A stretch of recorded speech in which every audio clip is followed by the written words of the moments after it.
Donc, on va accueillir maintenant Gauthier de Pambourg, qui est en fait un spécialiste en histoire des sciences et qui va nous parler du maser au laser, une brève histoire d'une invention qui a changé la face du monde et celle des patients.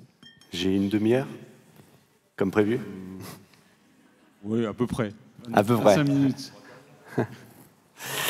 Mais écoutez, merci beaucoup. Je suis très... J'ai un retour, là, c'est pas facile. J'espère que vous m'entendez bien.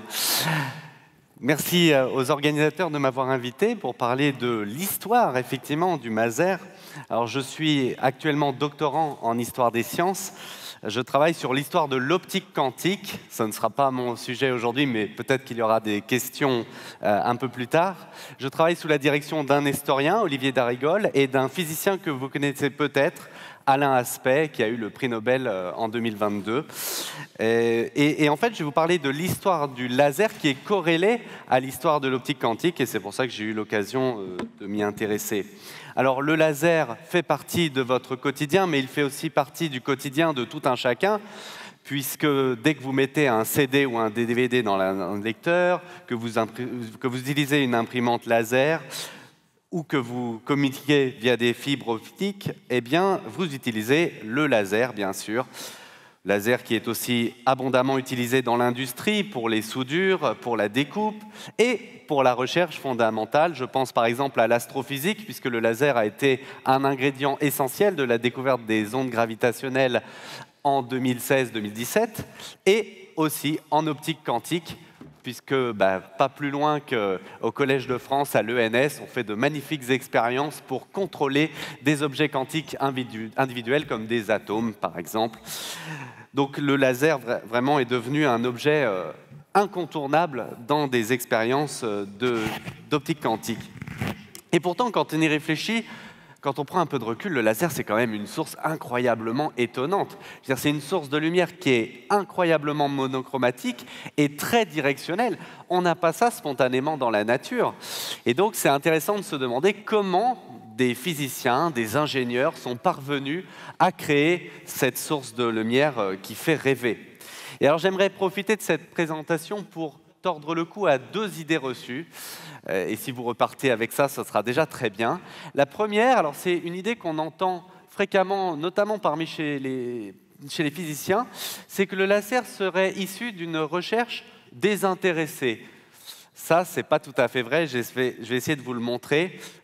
C'est une recherche plutôt intéressée. Et puis, la deuxième idée reçue, qui est ici la plus importante, c'est que les physiciens, même à l'époque de la naissance du laser, donc disons-le tout de suite, c'est 1960, avaient cette idée que le laser était, je cite, une solution qui cherche son problème, c'est-à-dire quelque chose dont on ne sait pas bien quoi faire.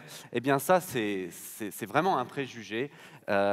Et en me plongeant un petit peu dans l'histoire de la dermatologie, enfin du laser en dermatologie, je me suis aperçu que la dermatologie est un excellent contre-exemple à ce préjugé. Alors, pour remettre un petit peu dans le contexte des années 50, je vais devoir, avant de vous parler du laser, vous parler du maser. Le maser, c'est donc l'ancêtre dans le domaine micro-ondes, d'où le M du maser. Et alors, dans les années 50, les États-Unis sont en guerre. Il y a la guerre de Corée entre 1950 et 1953, la guerre du Vietnam qui vient un peu après. Et puis, il y a un événement aussi un peu traumatisant pour les États-Unis d'Amérique, c'est l'envoi par l'URSS de Spoutnik en 1957. Et donc, il y a cette volonté de financer au maximum la recherche pour rivaliser avec l'URSS. Ça a notamment conduit, après l'envoi de Spoutnik, à la fondation de la NASA, quand même, et de l'ARPA, qui est une agence spécialement dédiée au financement de la recherche par les militaires. Donc, il y a une corrélation très forte entre la recherche à cette époque aux États-Unis et le domaine militaire. Alors, pourquoi les militaires s'intéressent à ce point à la recherche, en particulier en électronique? C'est parce que y a notamment le transistor qui apparaît à cette époque et toute l'électronique embarquée dans les avions, dans les missiles, dans les tanks, dans les radars, évidemment, bénéficie de la recherche fondamentale et le maser, plus exactement, va en profiter. Alors, l'histoire du maser fait partie en fait de l'histoire du radar, du développement du radar, donc des communications. Et depuis depuis la Première Guerre, on essaye d'avoir des radars, de générer en fait des longueurs d'onde de plus en plus courtes. Pourquoi? Parce que la taille des antennes, pour le dire simplement, est proportionnelle à la longueur d'onde qu'on utilise pour communiquer.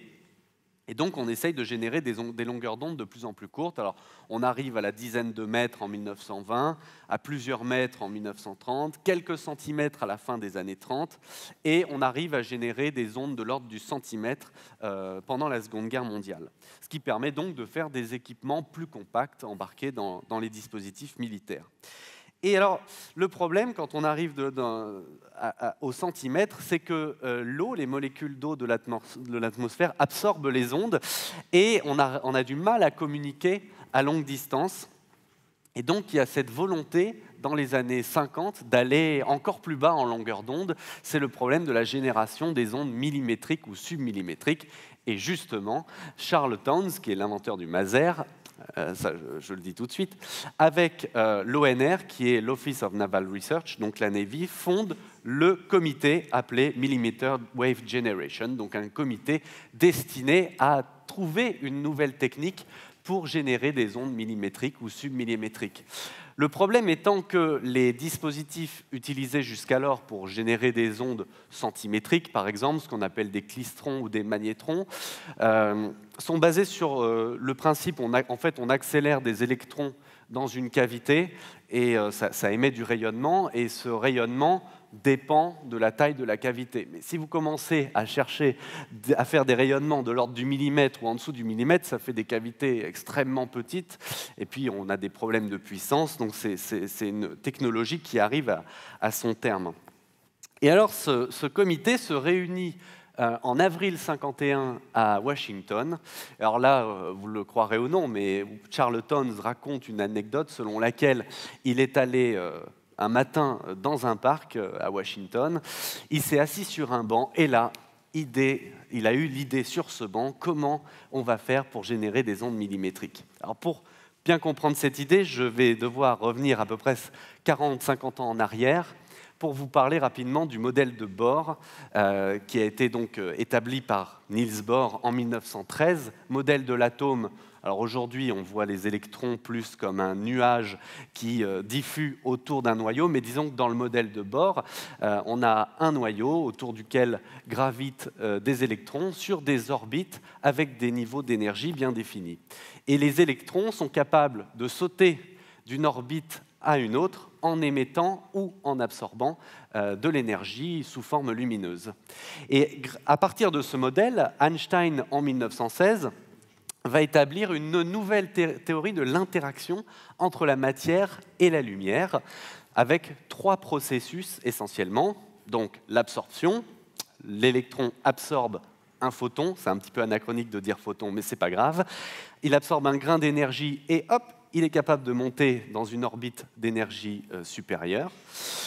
Et il peut redescendre dans une orbite d'énergie inférieure en émettant un photon. Et pour ça, il a 2 façons de le faire. Soit il le fait de façon spontanée, c'est ce qu'on appelle l'émission spontanée. Donc, il émet le photon sans rien d'autre autour de lui. Et ce qu'on appelle l'émission stimulée. Ça, c'est la grande avancée d'Einstein en 1916, de proposer cette idée d'émission stimulée, selon laquelle donc, l'atome baigne dans un rayonnement, et le photon qui va être émis par l'électron qui redescend dans l'orbite inférieure va en quelque sorte se mettre dans la vague et avoir exactement la fréquence, la direction, les propriétés de l'onde dans laquelle baigne l'atome. Ça, c'est ce qu'on appelle l'émission stimulée, et c'est évidemment ce processus qui est à la base du principe d'un laser. Et donc, sur ce banc, il a cette idée que pour créer un maser dans le domaine micro-ondes, il va falloir faire émettre une quantité d'atomes considérable par émission stimulée pour avoir un rayonnement cohérent de fréquence bien définie, donc le rayonnement maser. Et puis il y avait un obstacle, disons, théorique, mais qui en fait n'en était pas un, c'est ça qu'il a compris, c'est que par exemple, si vous prenez un gaz, la thermodynamique vous dit que de toute façon, il y aura toujours beaucoup plus d'atomes dans l'état fondamental que dans l'état excité. Et donc, si on en reste là, on n'aura jamais d'émission Maser. Il faut plus d'atomes dans l'état excité pour qu'ils puissent se désexciter par émission stimulée. Mais ce que comprend Townes, c'est qu'en fait, ce n'est pas une loi absolue. On peut la contourner. Et pour ça, il faudrait tout simplement, je dis tout simplement, mais c'est quand même l'idée géniale qu'il a eue, séparer les atomes dans l'état fondamental et les atomes dans l'état excité. Et puis on garde ceux dans l'état excité, on les laisse se désexciter dans une cavité, et par émission stimulée, on obtient le rayonnement Maser. Et ça, donc, il va le développer entre les années 51, 52 et 54. Par un système d'aimant, il sépare ces faisceaux d'atomes, et donc en 54, il obtient le premier Maser. Et c'est d'ailleurs à cette époque-là que le mot Maser, Microwave Amplification by Stimulated Emission of Radiation, apparaît. Donc, évidemment, grâce au financement des militaires, puisque le laboratoire où il est, le Columbia Radiation Laboratory, est financé très très majoritairement par les militaires.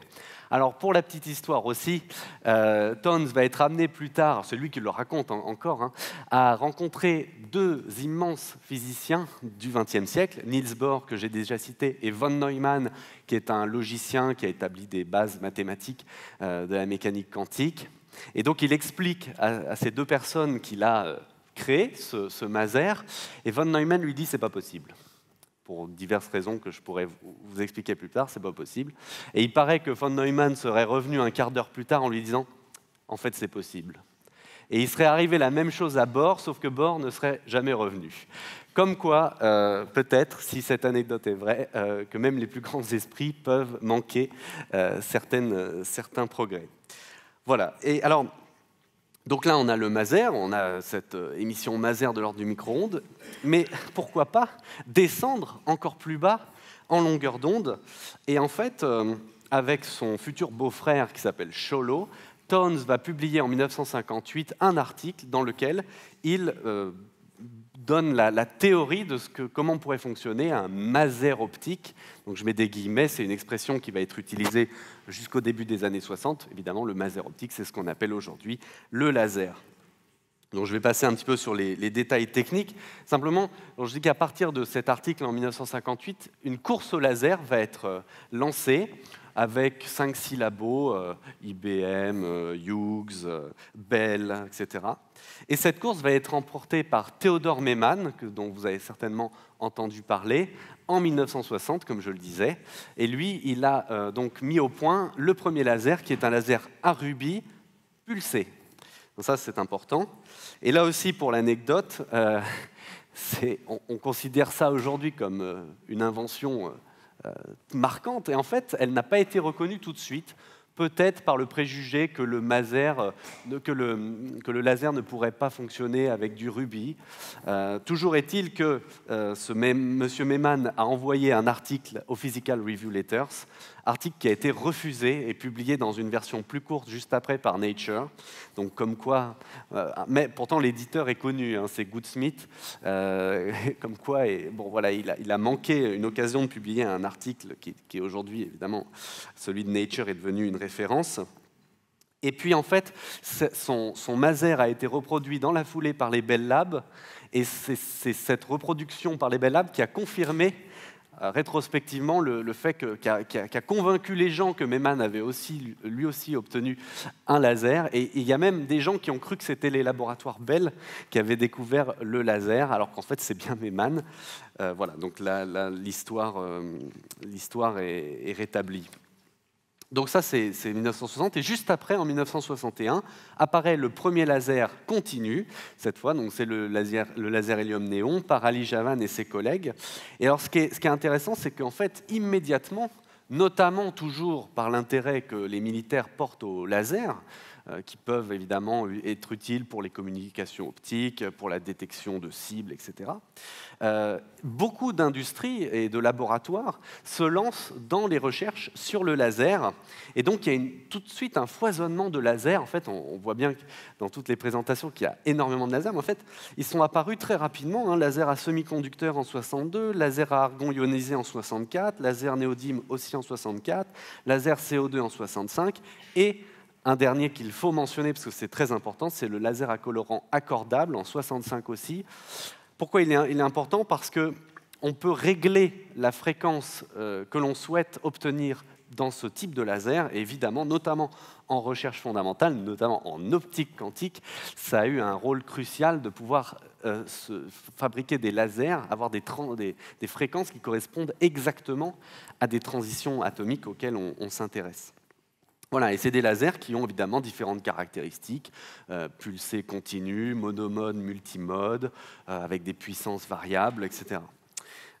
Et donc, c'est là que j'en viens à vous, c'est qu'à cette époque-là, non seulement le laser stimule énormément de recherche, stimule aussi des congrès internationaux. Il y en a eu un à Paris avec plus de 1000 participants à l'UNESCO sur le laser et le maser aussi. Donc c'est vraiment un moteur de la recherche.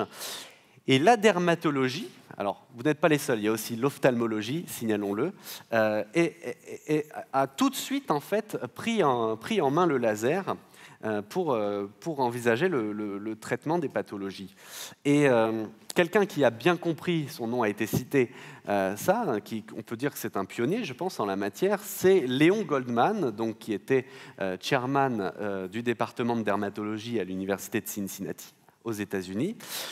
J'avoue que je ne connaissais pas son nom, mais ce monsieur est impressionnant, il faut dire, puisque dès 1961, il fonde un labo dédié aux applications médicales du laser dans sa propre université. Et dans les, disons, 10 années qui suivent, il publie quand même un nombre d'articles impressionnants aussi sur les effets du laser sur la peau. Donc le premier, c'est en 1963, où il parle notamment de l'effet du laser à rubis sur les follicules pileux. En 1965-67, il parle également de l'impact toujours du laser à rubis sur les mélanomes et sur les tatouages. En 68, il parle de l'impact de l'argon ionisé sur les taches de Porto. Et puis en 73, sur la possibilité de traiter les angiomes avec un laser néodyme. Donc c'est vraiment quelqu'un qui a eu plein d'idées. Et malgré tout, à cause des effets secondaires imprévisibles de ces lasers pulsés, qui sont encore mal connus, ces idées ne vont pas être immédiatement mises en pratique, et les médecins vont plutôt se tourner vers les lasers continus, qui sont très pratiques pour coaguler ou vaporiser des tissus, avec une grande précision, et qui, en plus, sont faciles à transmettre, puisque dans les années 70 apparaissent également les fibres optiques. Donc, on peut traiter des tatouages, on peut traiter des lésions, on peut traiter des télangiectasies, des taches de Porto, etc. Et là encore, les lasers à colorant jaunes, développés par exemple en Australie au début 80, apportent des améliorations considérables.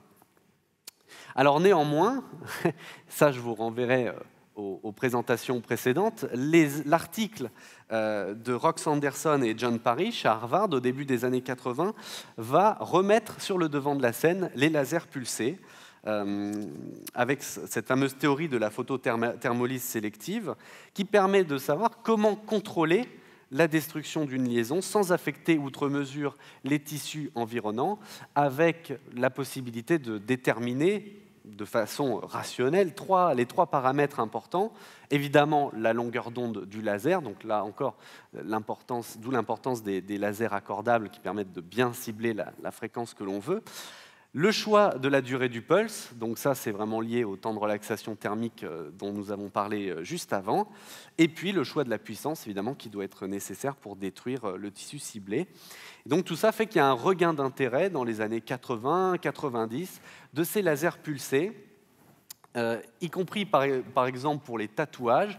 Alors l'instance américaine qui décide ou non de l'utilisation d'une technique, la FDA, autorise en 1989 l'utilisation de ces lasers pulsés pour le traitement des tatouages. Donc vous voyez qu'entre les idées de Goldman, début des années 60, et 1989, il y a à peu près une trentaine d'années.